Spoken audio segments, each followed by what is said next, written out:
Atenção! Vai começar agora uma teleaula de processos de fabricação, do curso profissionalizante. Este módulo tem um total de 80 aulas. Hoje, você vai assistir a teleaula número 8. Bons estudos!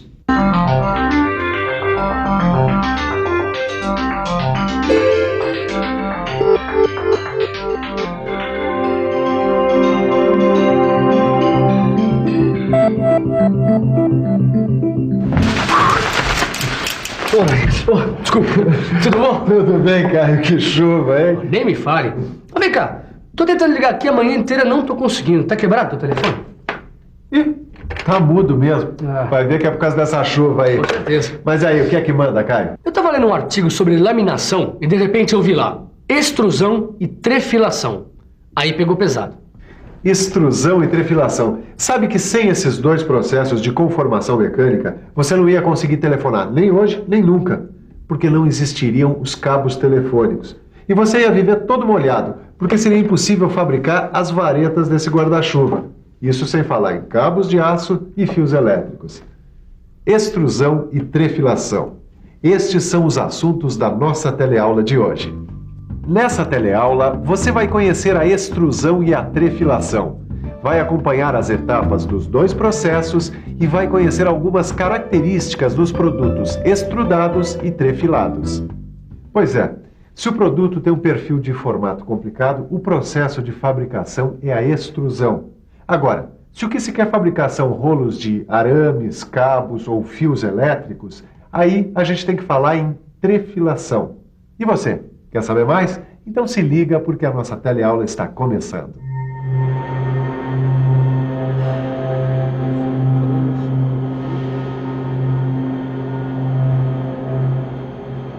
Oi, eu estou aqui conferindo um monte de produtos semi-acabados que antes do seu uso final ainda sofrerão outras operações, como os cortes, os dobramentos e etc. Esses produtos aqui passaram pelo processo de fabricação, mas a coisa começou um pouco antes.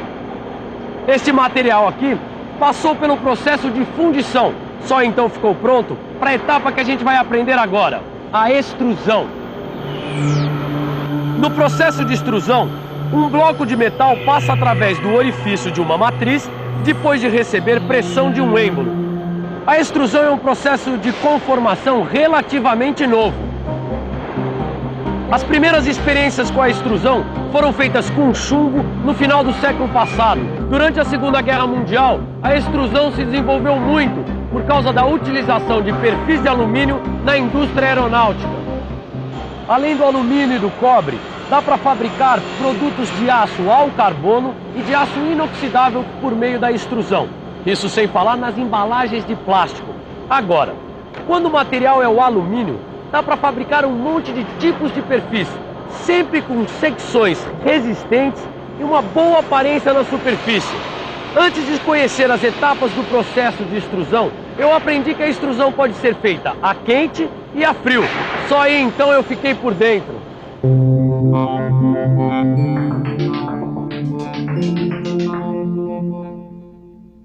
Os metais mais duros passam pelo processo de extrusão a quente. Primeiro é feito um tarugo de secção circular. Esse tarugo tem que ser aquecido de forma uniforme. O transporte do tarugo aquecido para a câmara de extrusão tem que ser feito rapidamente para evitar a oxidação na superfície do metal aquecido. Agora que o tarugo está aquecido e apoiado diante da câmara de extrusão, o pistão é acionado e o material é empurrado para dentro da câmara. O pistão recua e a câmara se afasta para a retirada do disco e da parte restante do tarugo. Finalmente, um disco raspador acionado pelo pistão remove os resíduos de óxido. Este perfil de cobre foi fabricado com a ajuda do processo de extrusão a quente. Neste caso, a temperatura de trabalho deve ser a mínima necessária para fornecer ao metal o grau de plasticidade correto, sem que haja oxidação do bloco de metal e das ferramentas. Pode ser que ocorra um sensível aquecimento do metal por causa da intensa deformação produzida durante a extrusão. Por isso, é fundamental que a temperatura máxima do processo seja inferior à temperatura de liquação, onde acontece a fusão do contorno dos grãos. Na extrusão a quente, as reduções de área são da ordem de 1:20. No caso desta barra aqui, sua área é de 100 milímetros quadrados e ela pode ter sua área reduzida e ficar assim, olha só, com 5 milímetros quadrados. O alumínio, que é um material mais dúctil, pode passar por extrusão a frio ou a quente, conseguindo reduções de área da ordem de 1:100. Na extrusão a frio, o material endurece por encruamento durante a deformação, porque os grãos de metal se quebram e aumentam as tensões na estrutura, que fica mais dura. Se a extrusão for a quente, os grãos se reconstituem após a extrusão por causa da alta temperatura. Ananias, eu estou reconhecendo aquelas duas representações ali. Aqui a gente pode ver os dois tipos de processos de extrusão. A extrusão pode ser direta ou indireta. Olha aqui. Na extrusão direta, que é a mais usada porque consegue perfis com formatos complexos, o bloco metálico que vai ser processado é colocado numa câmara ou num cilindro e empurrado contra uma matriz através de um pistão acionado por meios mecânicos ou hidráulicos. Na extrusão indireta, o êmbolo é oco e está ligado à matriz. A extremidade oposta da câmara é fechada com uma placa. O êmbolo oco empurra a matriz de encontro ao metal e ele sai em sentido contrário ao movimento da haste.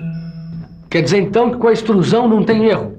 Eu digo isso porque eu vi que a laminação apresenta alguns defeitos típicos do processo. Com a extrusão acontece a mesma coisa. Ela também apresenta alguns defeitos. Por exemplo, no processo de extrusão, a deformação não é uniforme por todo o tarugo. Pode ocorrer a formação de uma cavidade no centro da superfície em contato com o pistão. Este é um dos defeitos que podem ocorrer na extrusão. Neste caso, basta descartar a porção final do produto.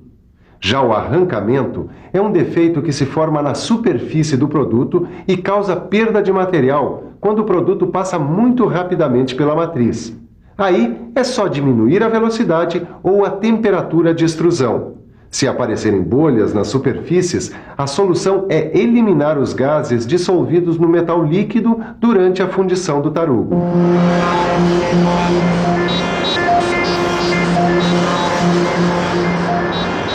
Quando eu freio a minha bicicleta ou ligo a televisão, eu sei que eu estou usando algum produto que passou pelo processo de conformação mecânica que eu acabei de ver. A trefilação. Com a trefilação é possível conseguir produtos de grande comprimento contínuo, seções pequenas, uma qualidade na superfície e um ótimo controle dimensional. Na trefilação, o material metálico ele é puxado para que seu diâmetro diminua e seu comprimento aumente. Normalmente, ela é feita a frio. Agora, para puxar o material metálico é preciso uma força e tanto. Em outras palavras... Existem máquinas de trefilar capazes de trabalhar a uma velocidade de até 900 metros por minuto. As máquinas de trefilar são compostas por várias bobinas e têm como objetivo reduzir o diâmetro do arame. Sua matéria-prima é o fio-máquina. Este é preso por garras de tração que vão puxar o material para que fique com o diâmetro desejado e deve ser apontado como um lápis para facilitar a passagem pela fieira. Antes de se transformar num cabo de freio, o fio-máquina passou primeiro pela fieira. Vamos ver agora o que é fieira. Fieira é uma ferramenta cilíndrica que contém um furo no centro por onde passa o fio. Veja que o diâmetro do furo vai diminuindo e fica com o formato de um funil. Aqui a gente pode ver um ângulo maior que o ângulo de trefilação, que facilita a lubrificação e a passagem do material, porque diminui o atrito entre o fio e o cone de trabalho.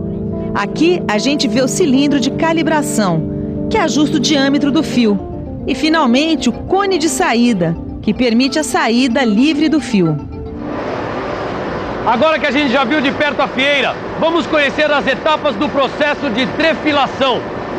Tudo começa na laminação e usinagem para a produção do fio-máquina.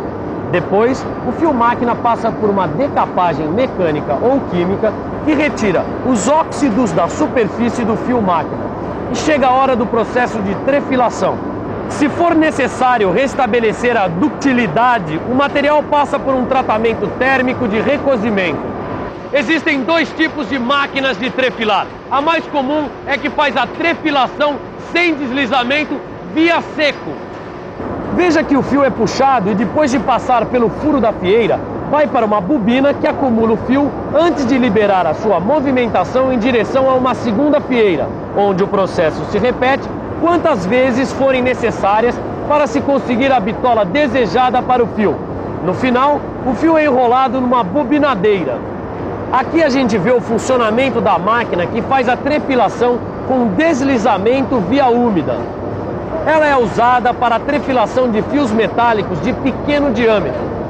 Veja que o fio parte de uma bobina, passa por uma roldana e segue alinhado até a primeira fieira. Quando sai da fieira, o fio é puxado por um anel tirante e é enrolado nele com um número de voltas que dependa da força do atrito necessária para tracionar o fio através da primeira fieira. O movimento helicoidal do fio provoca seu deslizamento lateral pelo anel e o sistema prossegue para as outras fieiras e anéis. Ô, Ananias, pra que você vai usar esses fios e arames que você me pediu, hein? Bom, eu juntei esse material aqui para a gente poder falar um pouco sobre as características e defeitos dos produtos trefilados. Os produtos trefilados se caracterizam pelo seu grande comprimento e pequena seção transversal. As barras têm diâmetro maior que 5 milímetros, já os arames ou fios têm diâmetro menor. Bom, os arames são usados na construção mecânica e os fios nas aplicações elétricas, é isso? É isso aí. Mas a gente tem que saber também que os produtos trefilados apresentam alguns defeitos típicos. Quer ver? Este é um diâmetro escalonado, um defeito causado por partículas duras retidas na fieira e que se soltam depois.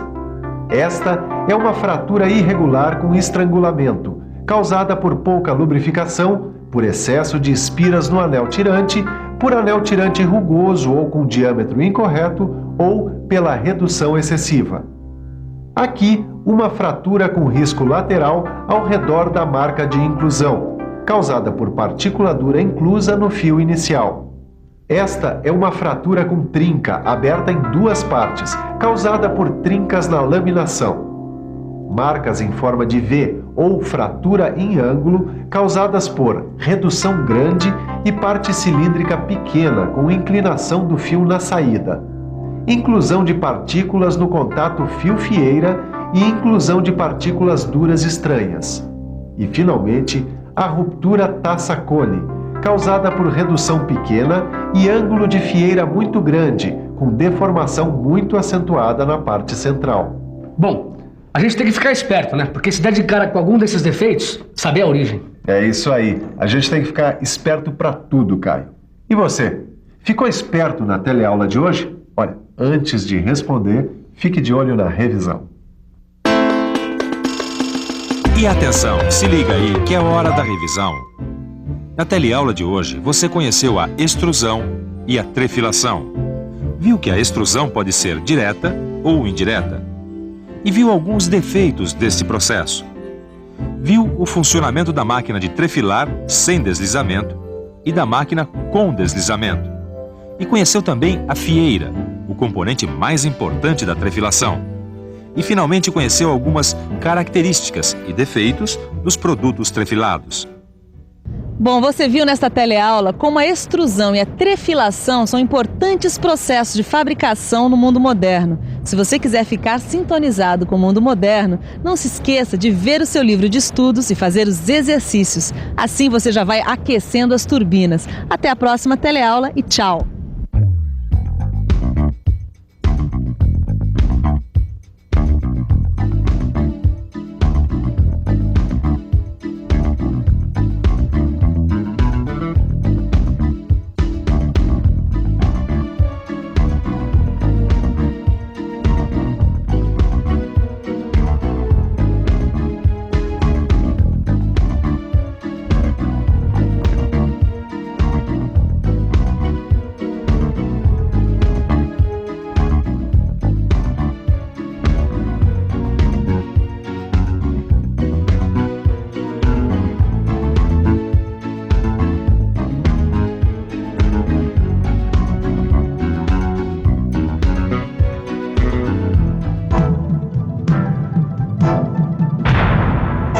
Telecurso 2000, um programa de educação do Sistema Fiesp e da Fundação Roberto Marinho.